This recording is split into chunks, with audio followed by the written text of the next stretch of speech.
నమస్కారం. రవి కిరణాల న్యూస్ స్వాగతం. ముందుగా ముఖ్యాంశాలు. పోలవరం నల్లమలపై రేవంత్ వ్యవహారాన్ని ప్రశ్నించిన హరీష్ రావు, చంద్రబాబుకు గిఫ్ట్ ఇచ్చినట్టే సుప్రీం పరిణామాలన్న హరీష్, రిట్ ఉపసంహరణే పోలవరం లింకుకు మద్దతన్న ఆరోపణ, తెలంగాణకు ద్రోహం చేస్తే బీఆర్ఎస్ ఊరుకోరని హెచ్చరిక. మున్సిపల్ ఎన్నికల్లో ట్రాన్స్జెండర్ కు అవకాశం ఇస్తారన్న సీఎం రేవంత్, పాలనలో భాగస్వామ్యమే సామాజిక న్యాయమన్న సీఎం వ్యాఖ్య, ట్రాన్స్జెండర్ సమస్యలకు రాజకీయ ప్రాతినిధ్యం అవసరమని వ్యాఖ్య, మంత్రివర్గంలో చర్చించి నిర్ణయం తీసుకుంటామన్న రేవంత్. అన్నమయ్య జిల్లా కేంద్ర మార్పుపై మంత్రి రామ్ ప్రసాద్ వివరణ. భౌగోళిక కారణాలతో జిల్లా కేంద్రం మార్పన్న మంత్రి, రాయచోటి నుంచి మదనపల్లెకు జిల్లా కేంద్రం మార్పు అని వివరణ. మెరుగైన పాలన కోసమే నిర్ణయం వెల్లడి, సమతుల్య అభివృద్ధి లక్ష్యమన్న మంత్రి రామ్ ప్రసాద్. వైకుంఠ ద్వార దర్శనాలపై కుట్ర రాజకీయాలన్న మంత్రి పార్థసారథి ఫైర్, తిరుమలని రాజకీయాలకు దూరంగా ఉంచాలన్న పార్థసారథి, దర్శనాల నిర్వహణ పారదర్శకంగానే జరిగిందన్న మంత్రి, అనవసర అపోహలు సృష్టిస్తే సహించబోమన్న హెచ్చరిక. జిల్లాల సంఖ్య తగ్గిస్తే ఉద్యమమన్న కేటీఆర్ హెచ్చరిక, ఒక్క జిల్లాను తాకినా అగ్గిరాజేస్తామన్న బీఆర్ఎస్, పాలనలో గందరగోళం సృష్టిస్తున్న కాంగ్రెస్ పై విమర్శ, రానున్న ఎన్నికల్లో పార్టీ సత్తా చాటాలన్న కేటీఆర్. పోలవరం నల్లమల సాగర్ ప్రాజెక్టుల అంశంలో తెలంగాణ ప్రభుత్వ వైఖరిపై మాజీ మంత్రి హరీష్ రావు తీవ్ర విమర్శలు చేశారు. సంక్రాంతి పండుగ సందర్భంగా చంద్రబాబుకు రేవంత్ రెడ్డి గిఫ్ట్ ఇచ్చినట్లుగా సుప్రీంకోర్టు పరిణామాలున్నాయని వ్యాఖ్యానించారు. విచారణకు అర్హత లేని రిట్ పిటిషన్ వేయడం ద్వారా పోలవరం నల్లమల సాగర్ లింక్ ప్రాజెక్టుకు పరోక్ష మద్దతు తెలిపారని ఆరోపించారు. రిట్ పిటిషన్ ఉపసంహరించి సివిల్ సూట్ వేస్తామని చెప్పడం చంద్రబాబుకు బహిరంగ మద్దతేనన్నారు. ఈ విషయంలో రేవంత్ రెడ్డి, ఉత్తమ్ కుమార్ రెడ్డి ఢిల్లీ పర్యటనలు ఎందుకని ప్రశ్నించారు. తెలంగాణ ప్రాజెక్టులపై చంద్రబాబు అడ్డుకోని ఒక్క ప్రాజెక్టు ఉందా అని నిలదీశారు. అలాంటి వ్యక్తికి సహకరించిన రేవంత్ రెడ్డిని తెలంగాణ సమాజం ఎన్నటికీ క్షమించదని హెచ్చరించారు. తెలంగాణకు అన్యాయం జరిగితే బీఆర్ఎస్ చూస్తూ ఊరుకోదని స్పష్టం చేశారు. రేవంత్ రెడ్డి ఒక మాట మాట్లాడాడు, పంచాయతీలు వద్దు, కోర్టులు అసలే తిరగడం వద్దు అనేటువంటి మాటల సారాంశం ఏంటి అంటే, బలహీనమైన రిట్ పిటిషన్ వేసి ఆంధ్రప్రదేశ్ కట్టుకోవడమేనా? ఇందుకోసమే మీరు కోర్టులు వద్దు, పంచాయతీలు వద్దు అని మాట్లాడిందా రేవంత్ రెడ్డి గారు? అసలు ఆంధ్రప్రదేశ్ ప్రభుత్వం, నాటి తెలుగుదేశం ప్రభుత్వం అయినా, తర్వాత వచ్చిన జగన్ ప్రభుత్వం అయినా, అసలు తెలంగాణలో అడ్డుకోని ప్రాజెక్ట్ ఏదైనా ఉందా? వాళ్ళు కేసులు వేయని ప్రాజెక్ట్ ఏదైనా ఉందా? కంప్లైంట్ వేయని ప్రాజెక్ట్ ఏదైనా ఉందా? కేసీఆర్ గారు ఎంతో వ్యూహాత్మకంగా ఆయన అటు కాళేశ్వరాన్ని పూర్తి చేసి అనేక 8 ప్రాజెక్టులకు టీఏసీ క్లియరెన్సులు తెచ్చి ఇవాళ ప్రాజెక్టులు నిర్మించింది కేసీఆర్ గారు. కానీ ఇవాళ మీరు ఒకవైపు పాలమూరుకు అనుమతులు లేరు, ఇంకొక వైపు పోలవరం బనకచెర్లకు ఆంధ్రప్రదేశ్కు పరోక్షంగా మీరు సహకరిస్తా ఉన్నారు. ఇది తెలంగాణ ప్రజలకు శాశ్వతంగా రేవంత్ రెడ్డి ప్రభుత్వం చేస్తున్నటువంటి తీరని ద్రోహం. తెలంగాణ సాధించిన బీఆర్ఎస్ పార్టీ నీ అన్యాయాన్ని సహించదు. తెలంగాణకు అన్యాయం జరిగితే ఎంత మాత్రం ఊరుకోదు. తప్పకుండా ప్రజా పోరాటం చేస్తాం. ప్రజాక్షేత్రంలో నీ యొక్క ద్రోహాన్ని ఎండగడతాం. ప్రజా ఉద్యమాల ద్వారా నీ ప్రభుత్వం మీద ఒత్తిడి తీసుకొస్తాం. రాబోయే మున్సిపల్ కార్పొరేషన్ ఎన్నికల్లో ట్రాన్స్జెండర్ వ్యక్తిని కార్పొరేటర్ గా నామినేట్ చేయాలన్న ఆలోచన ఉందని ముఖ్యమంత్రి రేవంత్ రెడ్డి తెలిపారు. ఈ విధంగా ప్రాతినిధ్యం కల్పిస్తే వారి సమస్యలను వారు స్వయంగా ప్రజావేదికల్లో ప్రస్తావించే అవకాశం ఉంటుందన్నారు. సమాజంలో అన్ని వర్గాలకు సమాన అవకాశాలు కల్పించడమే ప్రజాప్రభుత్వ లక్ష్యమని పేర్కొన్నారు. రాబోయే మంత్రివర్గ సమావేశంలో ఈ అంశంపై చర్చించి నిర్ణయం తీసుకుంటే మంచిదని అభిప్రాయపడ్డారు. ట్రాన్స్జెండర్ సమాజం ఎదుర్కొంటున్న విద్య, ఉపాధి, ఆరోగ్యం వంటి సమస్యలకు రాజకీయ ప్రాతినిధ్యం కీలకమని సీఎం పేర్కొన్నారు. పాలనలో భాగస్వామ్యం కల్పించడం ద్వారా వారిలో ఆత్మవిశ్వాసం పెరుగుతుందని, సమాజంలో గౌరవం మరింత బలపడుతుందన్నారు. ఈ ప్రతిపాదన సామాజిక న్యాయం దిశగా ఓ కీలక అడుగు భావిస్తున్నట్లు సీఎం రేవంత్ రెడ్డి తెలిపారు. ఈ వేదిక మీద నుంచి నా సహచార మంత్రివర్గ సభ్యులకు నా విజ్ఞప్తి, రాబోయే మున్సిపల్ ఎన్నికల్లో ఎక్కడైతే కార్పొరేషన్స్ ఉన్నాయో ఆ కార్పొరేషన్లో కోఆప్షన్ కార్పొరేటర్స్గా మనము నామినేట్ చేసే అవకాశం ఉంది. అందులో ప్రతి కార్పొరేషన్లో ఒక ట్రాన్స్జెండర్కి కార్పొరేటర్గా నామినేట్ చేస్తే వాళ్ళ ప్రాతినిధ్యం కూడా చట్టసభలలో అవకాశం ఉంటుంది. భవిష్యత్తులో వాళ్ళ సమస్యల గురించి మనం మాట్లాడడం కాదు, వాళ్ళ సమస్యల గురించి వాళ్ళే మాట్లాడే ఒక హక్కు వాళ్ళకు వస్తుంది. తప్పకుండా రేపటి మున్సిపల్ కార్పొరేషన్ ఎన్నికల్లో ఎక్కడికక్కడ కార్పొరేషన్లో కనీసం ఒక్కరినన్నా ఈ థర్డ్ జెండర్ వాళ్ళను మనం కార్పొరేటర్లుగా నామినేట్ చేసి అక్కడికి పంపిస్తే ఈరోజు మైనారిటీ కోటాలో మైనారిటీస్ని మనం కోఆప్షన్ తీసుకుంటున్నాం. వివిధ జిల్లా పరిషత్తుల్లో వివిధ మున్సిపాలిటీలలో మైనారిటీలు ఎన్నిక అవ్వడానికి అవకాశం తక్కువ ఉంటుంది కాబట్టి కోఆప్షన్ మెంబర్స్ కింద మనం వీటిల్లో నామినేట్ చేస్తున్నాం. అదే విధానాలలో ట్రాన్స్జెండర్స్ను కూడా మనము కోఆప్షన్ మెంబర్స్గా ఈ కార్పొరేషన్లో పంపిస్తే వాళ్ళు వాళ్ళ సమస్యల మీద మాట్లాడుకోవడమే కాకుండా మాకు కూడా ఈ సమాజంలో మేము భాగస్వాములము, ఈ సమాజంలో ఆడవాళ్ళతో మగవాళ్ళతో సమానంగా మాకు అవకాశాలు ఉన్నాయి, ఈ ప్రభుత్వం మమ్మల్ని కూడా మానవత్వంతో చూస్తుంది, మమ్మల్ని మనుషులుగా గుర్తిస్తుంది, ఈ ప్రభుత్వం మాకు అండగా నిలబడ్డదని వాళ్ళు కూడా భావించే అవకాశం ఉంటుంది. కాబట్టి రేపటి మున్సిపల్ ఎన్నికలలో వాళ్ళని కోఆప్షన్ మెంబర్లుగా మున్సిపల్ కార్పొరేషన్లలో మనము కోఆప్ట్ చేసుకుంటే బాగుంటుంది. ఇది నా ఆలోచన. తప్పకుండా రేపు జరగబోయే మంత్రివర్గ సమావేశంలో దీనికి సంబంధించి ఒక నిర్ణయం తీసుకుంటే కూడా సముచితంగా ఉంటుంది అని నేను కాణిపాకం శ్రీ వరసిద్ధి వినాయక స్వామిని భర్త మహాశైలకు విజ్ఞప్తి సినిమా యూనిట్ దర్శించుకుంది. సినిమా విజయాన్ని ప్రసాదించాలని స్వామివారిని వేడుకున్నారు. ఆలయ అధికారులు మూవీ టీం కు సాంప్రదాయబద్ధంగా స్వాగతం పలికారు. దర్శనానంతరం ప్రత్యేక పూజలు నిర్వహించి తీర్థప్రసాదాలు స్వీకరించారు. సినిమా విడుదలకు ముందు వినాయకుడి ఆశీస్సులు తీసుకోవడం ఆనవాయితీగా భావిస్తున్నామని చిత్ర బృందం పేర్కొంది. భక్తుల రద్దీ మధ్య కూడా దర్శన ఏర్పాట్లు సక్రమంగా ఉన్నాయని ప్రశంసించారు. ఈ సినిమా ప్రేక్షకులకు వినోదంతో పాటు మంచి సందేశం అందిస్తుందని ఆశాభావం వ్యక్తం చేశారు. ఆలయ ప్రాంగణంలో భక్తులు అభిమానులు మూవీ టీంతో ఫోటోలు తీసుకుంటూ సందడి చేశారు. ఆధ్యాత్మికతతో పాటు సినిమాపై నమ్మకం మరింత బలపడిందని యూనిట్ సభ్యులు తెలిపారు.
कुछ बकरा वेनो बकरा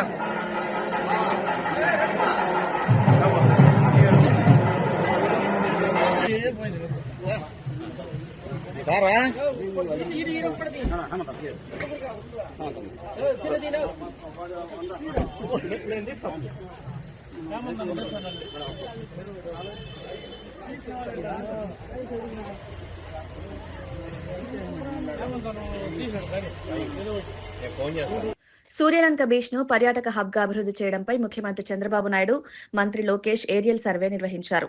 స్వదేశీ దర్శన్ 2.0 పథకం కింద కేంద్ర ప్రభుత్వం 92 కోట్లు మంజూరు చేసింది. ఈ నిధులతో షాపింగ్ స్ట్రీట్, పార్కింగ్ సదుపాయాలు, administration building, tourist information centre నిర్మాణ పనులు చేపట్టారు. అదనంగా సూర్యలంక ఎక్స్పీరియన్స్ జోన్ ఏర్పాటు చేయనున్నారు. హెలికాప్టర్లో నారావారిపల్లెకు వెళ్తున్న సమయంలో బీచ్ ప్రాంతాన్ని పరిశీలించి పనుల పురోగతిపై అధికారులతో చర్చించారు. పర్యాటకుల ఆకర్షణ పెరిగేలా మౌలిక వసతులు మెరుగుపరచాలని సీఎం సూచించారు. ఈ అభివృద్ధితో స్థానికులు ఉపాధి అవకాశాలు పెరుగుతాయని ప్రభుత్వం భావిస్తోంది.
గిరిజన సంక్షేమ శాఖ ఆధ్వర్యంలో రూపొందించిన మేడారం మహాజాతర పోస్టర్ను ముఖ్యమంత్రి రేవంత్ రెడ్డి ఆవిష్కరించారు. ఈ కార్యక్రమంలో మంత్రులు అడ్లూరి లక్ష్మణ్, సీతక్క, కొండా సురేఖతో పాటు ఎంపీ బలరాం నాయక్, ఎమ్మెల్సీలు, ఎమ్మెల్యేలు, పలువురు గిరిజన నాయకులు పాల్గొన్నారు. సమ్మక్క సారలమ్మ మహాజాతర తెలంగాణ గిరిజన సంస్కృతికి ప్రతీక అని సీఎం పేర్కొన్నారు. కోట్లాది భక్తులు తరలివచ్చే ఈ జాతరను సక్రమంగా నిర్వహించేందుకు ప్రభుత్వం అన్ని ఏర్పాట్లు చేస్తోందన్నారు. భక్తులకు వసతులు, భద్రత, రవాణా, వైద్య సదుపాయాలు మెరుగుపరుస్తామన్నారు. గిరిజన సాంప్రదాయాలు, ఆచారాలను కాపాడుతూ జాతర నిర్వహణకు ప్రాధాన్యమిస్తామని సీఎం హామీ ఇచ్చారు. ఈ మహాజాతర తెలంగాణ సాంస్కృతిక వైభవాన్ని ప్రపంచానికి చాటుతుందన్నారు.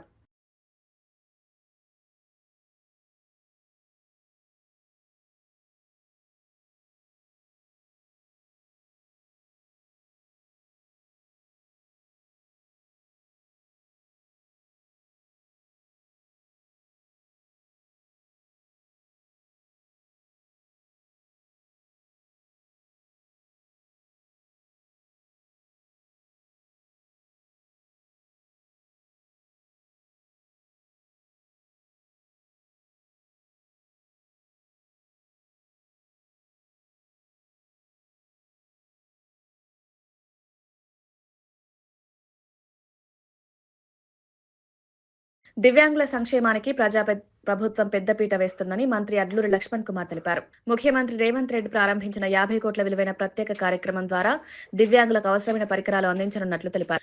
గత ప్రభుత్వ హయాంలో దివ్యాంగ సమస్యలు పట్టించుకోలేదని విమర్శించారు. ప్రజా ప్రభుత్వం అధికారంలోకి వచ్చిన వెంటనే వారి జీవన ప్రమాణాలు మెరుగుపడేలా స్పష్టమైన కార్యాచరణ చేపట్టిందన్నారు. విద్య, ఉపాధి, వైద్య సహాయం వంటి రంగాల్లో ప్రత్యేక శ్రద్ధ చూపుతున్నామన్నారు.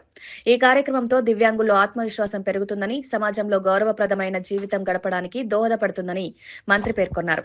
ఈరోజు ఒక గొప్ప కార్యక్రమాన్ని రూపకల్పన చేసిన సందర్భంలో గౌరవ ముఖ్యమంత్రి గారికి మీరు రిక్వెస్ట్ చేసిన వెంటనే తప్పకుండా వస్తా లక్ష్మణ్, మీ యొక్క కార్యక్రమాన్ని, ఈ రాష్ట్రంలో దివ్యాంగులకు అండగా ఉండాలనే ఒక కార్యక్రమాన్ని మీరు ఈ ప్రభుత్వం వారికి అండగా ఉండే విధంగా సుమారు 50 కోట్ల రూపాయలు వారికి సంబంధించిన పరికరాలు రాష్ట్ర ప్రభుత్వం ద్వారా కొనుగోలు చేసి జిల్లా కలెక్టర్ల నుంచి ఆన్లైన్ ద్వారా వాళ్ళ అప్లికేషన్ తీసుకొని ఆ ఆన్లైన్ ప్రభుత్వ నిబంధనలకు అనుగుణంగా ఎవరికైతే ప్రభుత్వ నిబంధనకు అనుకున్న ఉన్న వారికి కొంతమందికి ఇవ్వడం జరిగిందన్న అని చెప్పి రిక్వెస్ట్ చేసుకుంటూ, అదేవిధంగా దివ్యాంగులకు సంబంధించిన అనేక సమస్యల విషయంలో మన ప్రభుత్వం వచ్చినాక జీవో నెంబర్ 34 తీసుకురావడం జరిగిందన్న. గౌరవ ముఖ్యమంత్రి వారికి ఆ యొక్క జీవో నెంబర్ 34 ద్వారా ఎవరైతే దివ్యాంగులు కానీ ఆ యొక్క ఇబ్బంది ఉన్నటువంటి ప్రభుత్వ పరంగా ఉద్యోగస్తులకు భార్యాభర్తలు ఉంటే ఒక దగ్గరకు ఉద్యోగం చేసే విధంగా గొప్ప ఆలోచన చేసినటువంటి ప్రభుత్వం. అదే విధంగా మన ప్రభుత్వానికి సంబంధించిన అనేక విషయంలో ఈ రోజు దివ్యాంగుల విషయంలో మనకు అనేక సమస్యలు ఈ రాష్ట్రంలో గత 10 సంవత్సరాలు, మన 2 సంవత్సరాల క్రితం 2014 నుంచి 18 నుంచి 23 నుంచి ఏ రోజు ఈ యొక్క శాఖకు సంబంధించినటువంటి ఈ యొక్క ఎవరైతే ఇబ్బందులు వారు ఎవరు పట్టించుకోలే. మన ప్రభుత్వం వచ్చిన వెంటనే మీరు ముఖ్యమంత్రిగా బాధ్యతలు తీసుకున్న వెంటనే మరి ఆ యొక్క రజనీ అనే ఒక సోదరి మనకి ఉద్యోగం ఇవ్వడం జరిగింది. మరి దానిలో భాగంగా ఈరోజు జిల్లాకు సంబంధించిన సుమారు ఒక్కొక్క జిల్లాలో 1000 నుంచి 1500 మంది కుటుంబాలకు దివ్యాంగులకు సంబంధించినటువంటి స్కూటీస్ కానీ, బ్యాటరీ సైకిల్స్ కానీ, ఇతర పరికరాలు ఇవ్వడం జరిగింది.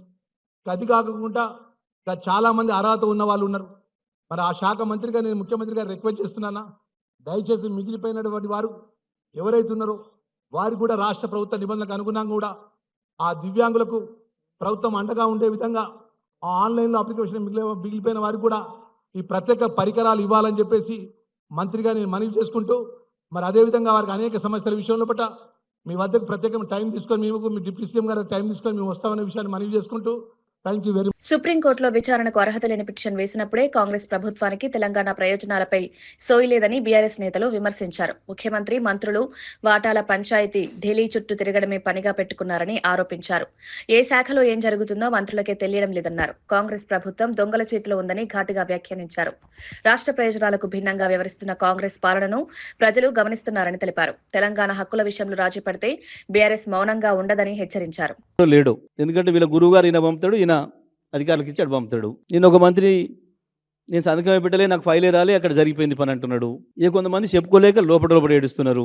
అందరు చెప్తుంది ఒకటే మాట, అన్న మమ్మల్ని ఏం బతకనిస్తలేడే, దందంతా ఆయనే చేసుకుంటుండు, ఆయన కుటుంబ సభ్యులు అన్ని దందాలంతా అటే, మాదేం లేదు, మేము ఉత్తనే బుక్ చేసుకొని తిరుగుతున్నాం, ఊకి ఇంటికాడ కూర్చుంటే మా వాళ్ళు ఏమనుకుంటారు అని ఉత్తనే తిరిగి వస్తున్నాం రోడ్ల మీద అని మాట్లాడుతున్నారు వాళ్ళ మంత్రులే. ఎవరికి ఏ సోయి లేదు, ఎవరికి ఏ శాఖ పట్ల పరిజ్ఞానం లేదు. 2 ఏళ్ళైనా ఎవరు కూడా దాన్ని పెంచుకునే ప్రయత్నం కూడా చేయలేదు. అసలు వాళ్ళకి సోయి ఉంటే కదా మొదలు ప్రజల కొరకు పని చేయాలన్న ఆలోచన ఉంటాయి కదా మొదలు. ఎవడు పోయినా ఏమొస్తుంది దీనిలో అడుగుతున్నట్టు, సార్ ఇగో ఇది ఇట్లా అవుతుంది, ఇది ఇట్లా అవుతుంది అని ఏదో కొత్త ప్రాజెక్ట్ చెప్దామని చెప్పి ఎవడన్నా పోతే గది కాదా మాదేందో చెప్పరాదిరి ఇట్లా మాట్లాడుతున్నట్టు వాళ్ళు వచ్చి చెప్పి నవ్వుకుంటున్నారు. కొంతమంది ఎన్ఆర్ఐలు వస్తున్నారు, పాపం వాళ్ళు అక్కడి నుంచి ఎంతో తాపత్రయపడి వస్తారు. ఏదో చేయాలి మనం ఈడ సేవ అని చెప్పి ఏదో ఈ ప్రాజెక్టు ఆ ప్రాజెక్టు ప్రజలకు పనికొచ్చే ఏదో అని తీసుకొస్తారు. కొంత ఎడ్యుకేషన్లు కావచ్చు, ఇంకో దాంట్లో కావచ్చు, ఇంకో దాంట్లో కావచ్చు. వాళ్ళు పాపం పని కట్టుకొని, ఎందుకంటే అక్కడి నుంచి ఇంత ఆ నుంచి దానికి వచ్చిన వాళ్ళు అడిగి పోయి ఏదైతే పాపం వీళ్ళతో నారాజు అవుతారో వెతుక్కొని మా దగ్గరికి వచ్చి చెప్పిపోతున్నారు, అన్నా ఇదేం ప్రభుత్వం ఇంత దుర్మార్గమా, మేమేదో సమాజానికి ఉపయోగపడుతుందని ఒకటి పట్టుకొని వస్తే అందులో మనదేందో చూడమని చెప్పి ఆ సెక్రటరీ పిలిచి చెప్తున్నారు. గదంతా మనం వాడింటాం కానీ అందులో మనదేమో ఉందో చూడమంటున్నారు అని చెప్పి చెప్పు. భౌగోళిక పరంగా ఎదురైన సమస్యల కారణంగానే అన్నమయ్య జిల్లా కేంద్రాన్ని రాయచోటి నుంచి మదనపల్లికి మార్చాల్సి వచ్చిందని మంత్రి మండిపల్లి రాంప్రసాద్ రెడ్డి తెలిపారు. ప్రజలకు మెరుగైన పాలన, సౌకర్యవంతమైన పరిపాలన వ్యవస్థ అందించాలనేదే ప్రభుత్వ ఉద్దేశమన్నారు. మదనపల్లి కేంద్రంగా ఉంటే రవాణా మౌలిక వస్తువులు మెరుగ్గా ఉంటాయని, ఉపయోగపడతాయని తెలిపారు. ప్రజల అభిప్రాయాలు, అధికారుల నివేదికల ఆధారంగానే నిర్ణయం తీసుకున్నామని స్పష్టం చేశారు. జిల్లా కేంద్ర మార్పు వల్ల ప్రాంతీయ అభివృద్ధి సమతుల్యంగా సాగుతుందని మంత్రి ఆశాభావం వ్యక్తం చేశారు. కేంద్రాన్ని తరలించిన తర్వాత ఈరోజు ఉద్యమాలు చేస్తాం, సుప్రీంకోర్టుకు పోతాం, హైకోర్టుకు పోతాం అంటున్నారు. నేను ఒకటే అడుగుతున్నా, మీకు నిజంగా చిత్తశుద్ధి ఉంటే ఈ రోజు మీరు ఎవరైతే కౌంటర్ ఫైల్ చేశారో ఆ కౌంటర్ ఫైల్ కూడా మీ అధ్యక్షుడు, మీ ముఖ్యమంత్రి, మాజీ ముఖ్యమంత్రి జగన్మోహన్ రెడ్డి గారు మాకు మదనపల్లి వద్దు, రాయచోటి ముద్దని చెప్పి రాయచోటి అన్నమయ్య జిల్లాకి కేంద్రంగా కొనసాగిస్తామని చెప్పి ఆయన తరఫున మీరు కౌంటర్ వేయగలుగుతారా హైకోర్టులో కానీ పైకోర్టులలో కానీ? నేను అడుగుతున్నా. కేవలం ఇది రాయచోటి నియోజకవర్గ సమస్యగానే చూస్తున్నాం మేము, తప్పగా మీలాగా రాష్ట్ర వ్యాప్తంగా రాయచోటి ఎమ్మెల్యేనో రాయచోటి నుంచి గెలుపొందిన మంత్రినో మీరు ఒక భూతంగా చూపించి నా మీద యాగి చేయడం మంచిది కాదు. అలాగే కొందరు నాయకులు ఉన్నారు, నాకు సంబంధం లేని నాయకులు సోషల్ మీడియాలో పోస్టులు పెట్టడం, మీకు పోస్టులు రేటింగుల కోసమో లేకపోతే మీరు హైప్ చేసుకోవడమో లేకపోతే మీ జగన్మోహన్ రెడ్డి దగ్గర మెప్పు కోసమో ఒకసారి మాట్లాడితే చూస్తాం, రెండోసారి మాట్లాడితే చూస్తాం తప్పగా మాకు మీకంటే గట్టిగా మాట్లాడే వాక్చాతుర్యం ఉంది.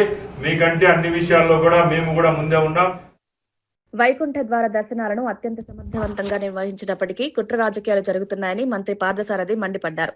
రాజకీయ పార్టీగా ఉండేందుకు కూడా వైసీపీకి అర్హత లేదని తీవ్ర ఆరోపణలు చేశారు. మద్యం సీసాల వంటి అంశాలతో కుట్రలు పన్నుతున్నారని ఆరోపించారు. కూటమి ప్రభుత్వం ధార్మిక కార్యక్రమాలను భక్తి శ్రద్ధలతో నిర్వహిస్తోందని తెలిపారు. ప్రజల్లో అనవసర అపోహలు సృష్టించేందుకు ప్రయత్నిస్తే సహించబోమని స్పష్టం చేశారు. దర్శనాలపై నిర్వహణపై భక్తుల నుంచి మంచి స్పందన వచ్చిందని మంత్రి పేర్కొన్నారు. ప్రాంతాల్లో నెలకొల్పడం జరిగింది. ఆ కెమెరాల ద్వారా వీళ్ళు చేసిన కుట్ర ఖాళీ మద్యం సీసాలని తీసుకుని వెళ్లి పైకి వెళ్లి తిరుమలలో పెట్టి ఏదో అపవిత్రం జరిగిపోయిందని చెప్పేసి ఎటువంటి దుష్ప్రచారం చేశారో కూడా ఒకసారి ఆలోచించామని చెప్పేసి మనం చేస్తాను. ఈ వ్యక్తులు సాక్షి విలేకరులో లేకపోతే ఆ వైసీపీ అనుబంధ సోషల్ మీడియా వర్కర్స్ వీళ్ళు భూమన కరుణాకర్ రెడ్డి గారి అనుచరులని చెప్పేసి తిరుపతిలో అంతా కూడా చెప్పుకుంటా ఉన్నారు.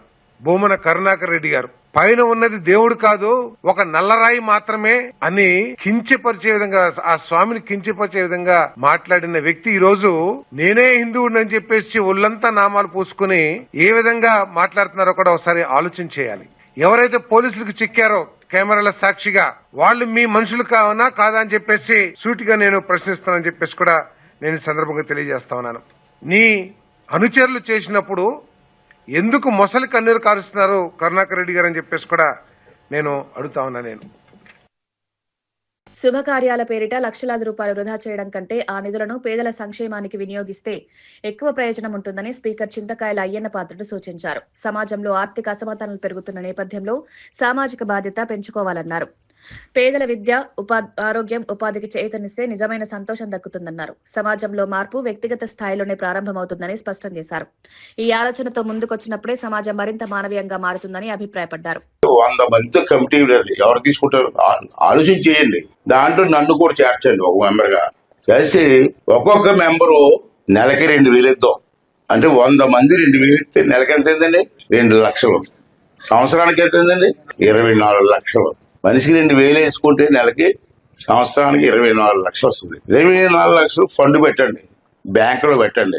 ఇటువంటి కార్యక్రమం పేదవాళ్ళకి ఇప్పుడు ఖర్చు పెట్టాలన్నా, ఎవరికైనా హాస్పిటల్కి డబ్బులు లేకపోతే డబ్బులు ఇవ్వాలన్నా, చిన్న చిన్న కార్యక్రమం చేయాలన్నా ఆ డబ్బుల్లోంచి ఖర్చు పెట్టండి.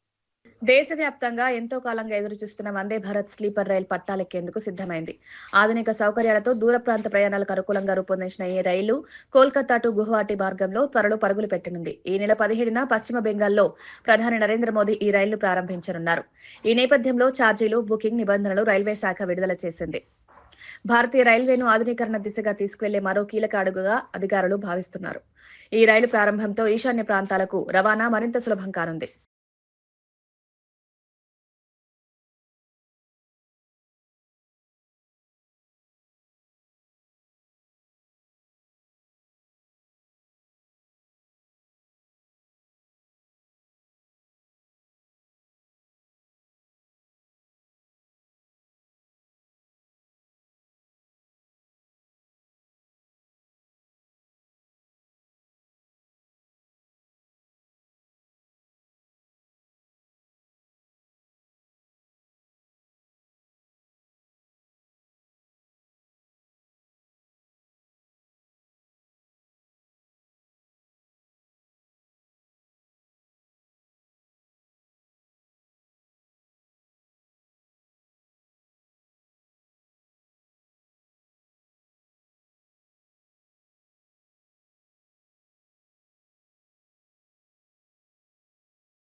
జిల్లాల సంఖ్యను కుదించేందుకు కాంగ్రెస్ ప్రభుత్వం ప్రయత్నిస్తే తీవ్ర ఉద్యమం తప్పదని బీఆర్ఎస్ వర్కింగ్ ప్రెసిడెంట్ కేటీఆర్ హెచ్చరించారు. ఒక్క జిల్లాను కూడా తాకితే అగ్రేజిస్తామని స్పష్టం చేశారు. ఎన్నికల హామీల అమలుపై దృష్టి పెట్టకుండా పరిపాలనా మార్పుల పేరుతో ప్రజలను గందరగోళానికి గురిచేస్తున్నారని విమర్శించారు. రాష్ట్రంలో రాజకీయ మార్పు మొదలైందని పేర్కొన్న కేటీఆర్ రానున్న మున్సిపల్, జెడ్పీటీసీ, ఎంపీటీసీ ఎన్నికల్లో పార్టీ శ్రేణులు సత్తా చాటాలని పిలుపునిచ్చారు. జిల్లాల విషయంలో ప్రజాభిప్రాయాన్ని విస్మరిస్తే బీఆర్ఎస్ మౌనంగా ఉండదని హెచ్చరించారు. రిజర్వాయర్లన్నీ పూర్తయిన కేసీఆర్ గారు పంపులు కూడా పెట్టిండు. ఆ పంపులు కూడా ఒక పంపు నార్లాపూర్ లో స్వయంగా కేసీఆర్ గారే ముఖ్యమంత్రిగా వచ్చి ప్రారంభించిండు. నీళ్లను కూడా పాలమూరుకు చూపెట్టిండు. పాలమూరు బిడ్డనంటావు, ఎందుకు పాలమూరుకు నీళ్లు ఇవ్వమంటే ఒకటే ఒకటి ఆయన మనసులో ఉన్నది. తొందరగా పాలమూరు రంగారెడ్డి ఎత్తిపోతల పథకాన్ని పూర్తి చేస్తే కేసీఆర్ కు పేరు వస్తుంది, ప్రజలు కేసీఆర్ ను గుర్తు చేసుకుంటారు. అట్లే పాత బాస్ ఉన్నాడు కదా, ఆయనకు పాత బాస్, ఆయన కోపం వస్తుంది. మరి కృష్ణా నీళ్లు మొత్తం ఈడ గుంజితే మన హక్కు మనం తీసుకుంటే కిందికి నీళ్లు పోవు కదా, పాత బాసు ఊకుంటాడా? ఎందుకంటే ఈయన రహస్యాలన్నీ ఆయన కాడున్నాయి. కొత్త ఎగురు తూకుంటాడా? ఊకోడు పాత బాసు. అందుకే పాత బాసు కోపం రావద్దు, కేసీఆర్ కు పేరు రావద్దని చెప్పి ఇలా పాలమూరు రైతన్నలను ఎండబెడుతున్నాడు. మేడ్చల్ జిల్లా అన్నోజిగూడలోని కెనరా బ్యాంకులో అగ్ని ప్రమాదం చోటు చేసుకుంది. ఒక్కసారిగా భారీగా మంటలు చెలరేగడంతో పరిసర ప్రాంతాల్లో భయాందోళన నెలకొన్నాయి. సమాచారం అందుకున్న వెంటనే ఫైర్ సిబ్బంది ఘటనా స్థలానికి చేరుకుని మంటలను అదుపు చేసే ప్రయత్నం చేస్తున్నారు. బ్యాంకులోని ఫర్నిచర్, పత్రాలు దగ్ధమైనట్లు ప్రాథమిక సమాచారం. అదృష్టవశాత్తు బ్యాంకులో ఎవరూ లేనందున ప్రాణ నష్టం జరగలేదని తెలిపారు. ఆస్తి నష్టంపై పూర్తి వివరాలు ఇంకా తెలియాల్సి ఉంది. స్థానికులు అప్రమత్తంగా ఉండాలని అధికారులు సూచించారు.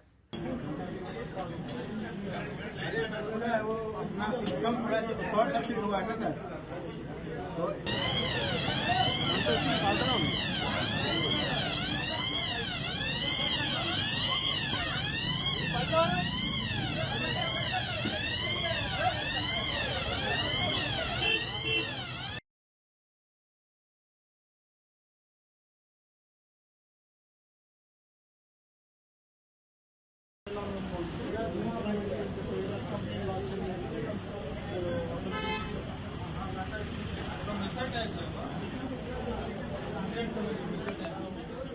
పోలవరం నల్లమల సాగర్ లింక్ ప్రాజెక్టుపై తెలంగాణ అభ్యంతరాలను సుప్రీంకోర్టు డిస్పోజ్ చేయడంపై మంత్రి నిమ్మల రామనాయుడు స్పందించారు.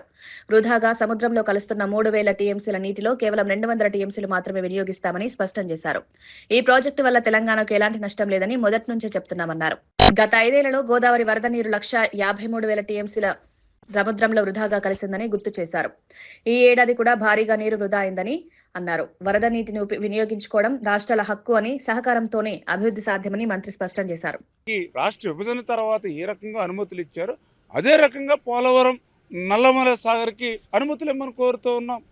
ఎందుకంటే ఎగువ రాష్ట్రం నిర్మాణం చేస్తే ఎంతో కొంత కింద రాష్ట్రానికి నష్టం ఉండవచ్చు తప్ప కింద రాష్ట్రం దిగువ రాష్ట్రం ప్రాజెక్టు నిర్మాణం చేసుకుంటే నష్టం అంటే ఏదైనా జరిగితే బంగాళాఖాతానికి జరుగుతుంది తప్ప ఇంక ఏ రాష్ట్రానికి నష్టం జరగదనే విషయం స్పష్టంగా ఎవరిని అడిగినా కూడా చెప్పేటువంటి పరిస్థితి.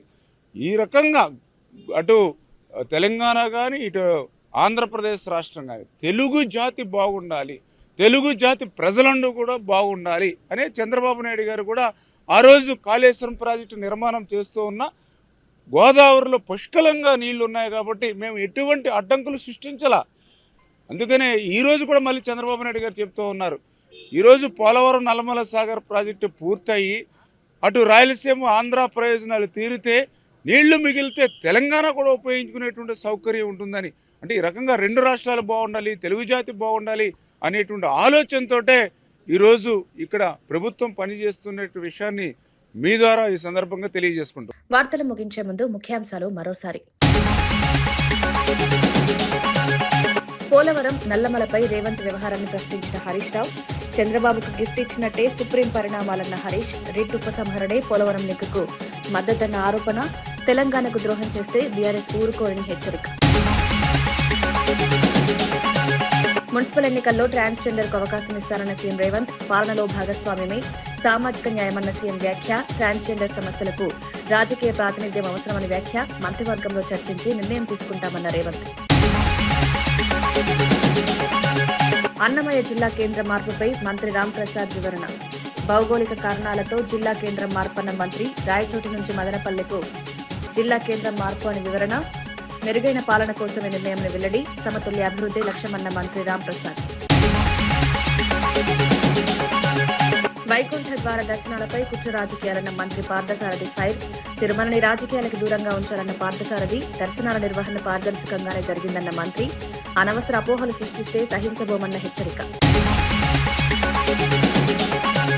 జిల్లాల సంఖ్య తగ్గిస్తే ఉద్యమమన్న కేటీఆర్ హెచ్చరిక, ఒక్క జిల్లాను తాకినా అగ్గిరాజేస్తామన్న బీఆర్ఎస్, పాలనలో గందరగోళం సృష్టిస్తున్న కాంగ్రెస్ పై విమర్శ, రానున్న ఎన్నికల్లో పార్టీ సత్తా చాటాలన్న కేటీఆర్. ఇవి ఈనాటి వార్తా విశేషాలు. మరో బులెటిన్లో మళ్ళీ కలుద్దాం. నమస్కారం.